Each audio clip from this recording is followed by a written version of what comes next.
termo de referência e a formação do preço. Por que é tão importante? Porque todo mundo fala que a administração pública tem o dever de comprar bem, que os agentes públicos têm a obrigação de fazerem a melhor contratação, né? Que nós, quando trabalhamos com recurso público, temos que mostrar que fizemos o melhor negócio, não é isso? Essa é a proposta mais vantajosa, né?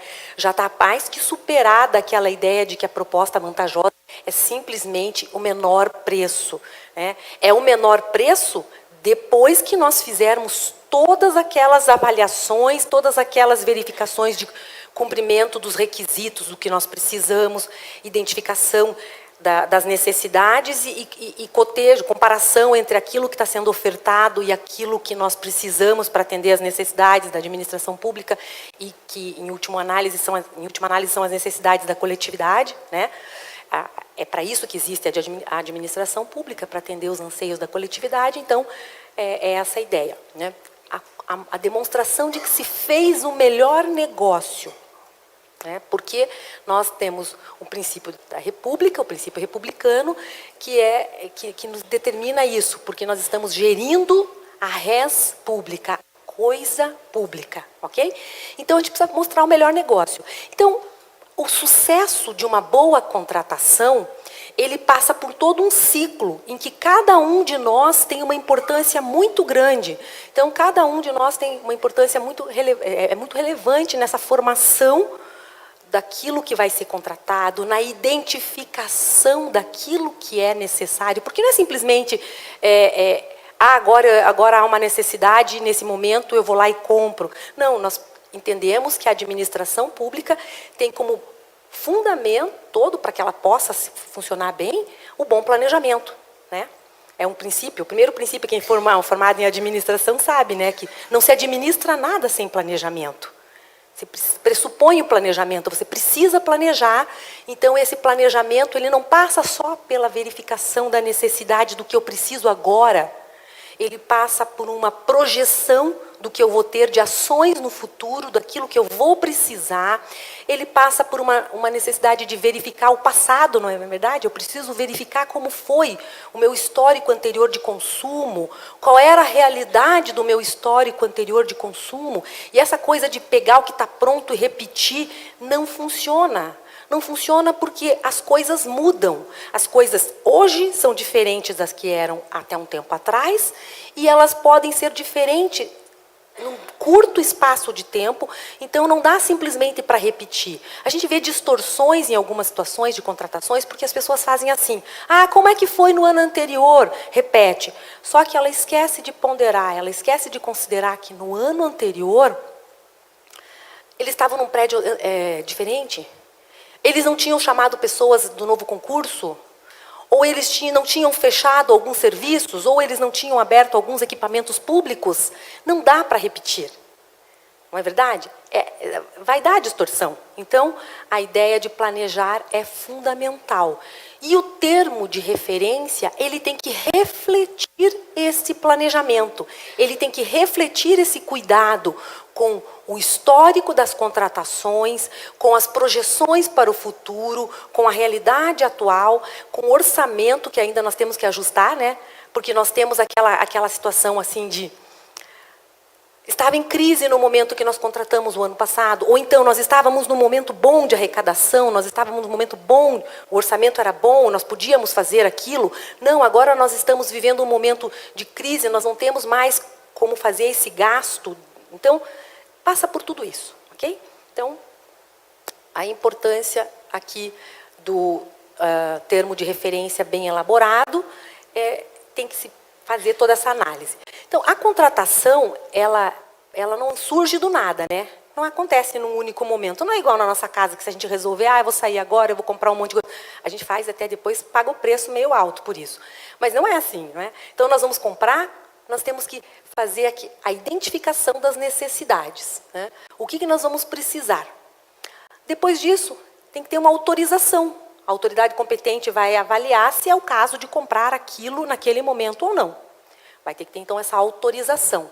para deflagrar esse processo de compra. Eu não vou falar licitação, porque eventualmente algumas contratações não são precedidas de licitação. Nós sabemos que em alguns casos podem ser contratações diretas por dispensa ou inexigibilidade, não é verdade? Então, autorização para deflagração. Essa autorização pressupõe que se veja a existência de recursos para aquela despesa. Quando são despesas do dia a dia, despesas de funcionamento da máquina administrativa, as despesas de custeio, nós sabemos que elas vão estar lá no orçamento, né? Mas, eventualmente, eu preciso de algo diferenciado, eu preciso de um objeto uma aquisição, eu preciso fazer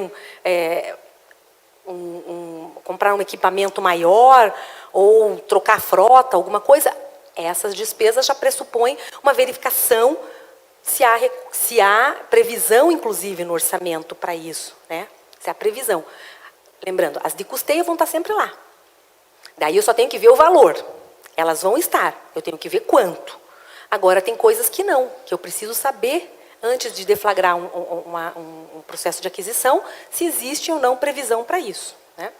E aí, nós passamos para o nosso ponto, que é a elaboração do termo de referência, eventualmente do projeto básico, se for uma obra ou serviço de engenharia.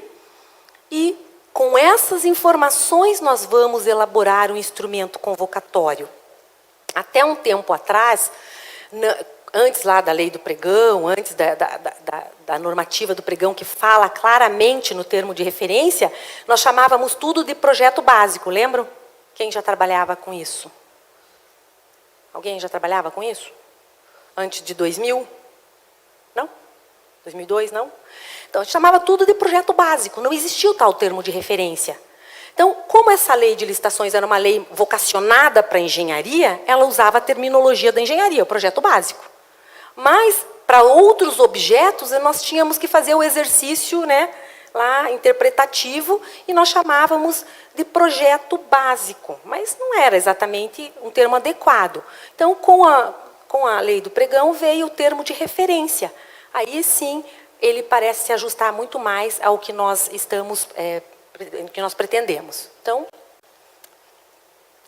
antecedentes, identificar as necessidades e o dever de licitar. Eu tenho que, então, fazer essa verificação das necessidades da administração, mas lembrando que existe hoje uma outra finalidade nas contratações públicas, né? As licitações tinham lá como finalidade, no artigo 3º da Lei 8666, fazer a busca da proposta mais vantajosa, assegurado os princípios da isonomia e outros, né, além de outros princípios, mas o objetivo ali eram dois, era a proposta mais vantajosa e preservar a isonomia. Por que isonomia? Por quê? Porque se sabe que o poder público é um importante comprador, né? Há pesquisas que falam em torno de 15%, outros já falam 18%, que elas representam entre 15% a 18% do PIB. Então, tudo que é movimentado no país, 15% disso é em compras públicas, em compras governamentais. Então, é um importante comprador. E como ele tem esse papel, ele tem esse poder de movimentar a economia, então é importante dar a isonomia. Por que comprar de você? Por que não de você? Ou de você que também tem condições de oferecer?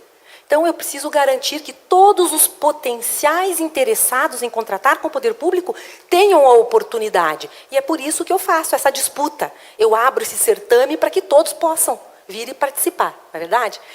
Então, nós tínhamos então a isonomia e tínhamos a busca da melhor proposta, para justamente comprovar que eu gastei bem o dinheiro público. Com uma alteração na lei de licitações, o artigo 3º passou a ter mais uma finalidade com as licitações, que é o desenvolvimento nacional sustentável. Então, a inserção do desenvolvimento nacional sustentável passa pela necessidade, faz com que haja a necessidade de nós avaliarmos muito mais do que aquela necessidade imediata daquele setor. Existe assim uma possibilidade de ter um curso só sobre licitação sustentável, tá? Mas eu vou no foco que nos interessa agora, que é assim. Com isso, se entende que hoje a administração pública precisa reavaliar, inclusive, o seu padrão de compra, o seu comportamento na compra. Isso quer dizer que, antes de comprar, e alguns órgãos já têm normativas nesse sentido, eu preciso ver, será que eu não posso fazer uso compartilhado com você? Eu preciso e você precisa, mas eu não preciso tanto assim que demande eu usar exclusivamente um determinado equipamento. Então, a Secretaria de Administração, eventualmente, pode usar um mesmo equipamento juntamente com outras secretarias. É possível que isso aconteça? É.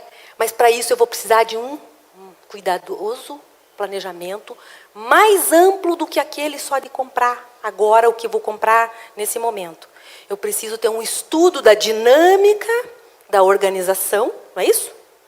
Preciso ver como é que funciona para ver se eu não posso aproveitar um equipamento que para ele é obsoleto, não serve mais. Pelo que ele faz georreferenciamento. O computador dele tem que ser fantástico, não dá para ser computador qualquer. Mas para mim, eu uso Word, planilha do Excel, o meu setor amaria ter aquele equipamento. O que para ele é lixo, para mim é luxo. Então, vamos remanejar, fazer o reaproveitamento, o uso compartilhado, verificar aquilo que pode ser reduzido em termos de custo. E tudo isso tem que ser avaliado. Então, assim, as pessoas falam, não, mas se eu perguntar para vocês, eu não vou falar as pessoas falam, eu vou perguntar para vocês. Quem aqui faz licitação com critério de sustentabilidade?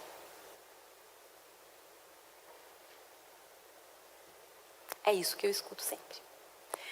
No âmbito federal, quando a gente pergunta, mesmo que as pessoas eventualmente não façam esse uso, com critério, não tenham essa consciência de que estão fazendo com critério de sustentabilidade, porque elas não estão investigando a origem do produto, o ciclo de vida do produto, elas acabam fazendo porque lá no sistema, quando ela vai comprar alguma coisa, ela vai clicar no botãozinho lá, compra com critério de sustentabilidade de papel.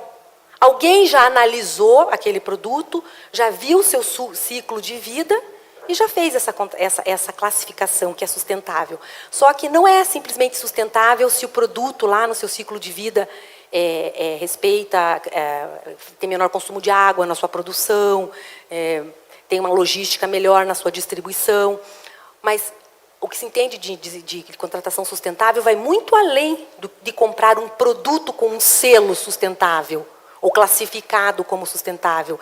A contratação sustentável passa por essa toda análise de eu realmente preciso com essas características, eu realmente o que eu posso mudar para diminuir o meu custo, o meu gasto de energia elétrica, esse tipo de coisa, porque muita coisa já vem com selo, não vem? Muita coisa hoje já tem selo. Lá tem os eletrodomésticos que têm o menor consumo, já vem com o selo. Muita coisa já vem. Mas não é só isso. E não é só ambiental. É também cultural e também... existem outras dimensões da sustentabilidade. O que eu estou falando isso para vocês é que, quando se vai elaborar um termo de referência, é importante avaliar as necessidades. Para avaliar as necessidades, eu preciso... não simplesmente ver, quanto você precisa, quanto você precisa, quanto você precisa, quanto você precisa. Não é assim que nós vemos a necessidade hoje? É só assim, né? Então, é preciso um pouquinho mais do que isso. É preciso ver. Gente, vamos reunir aqui? Vocês têm consumido assim, assim, assim, assim. Percebo que você está gastando muito mais esse ano do que o ano passado. O que aconteceu? Aconteceu que agora a máquina trava e gasta mais papel do que antes. Bom, a máquina está travando, vamos avaliar essa questão também. Esse tipo de avaliação é necessária.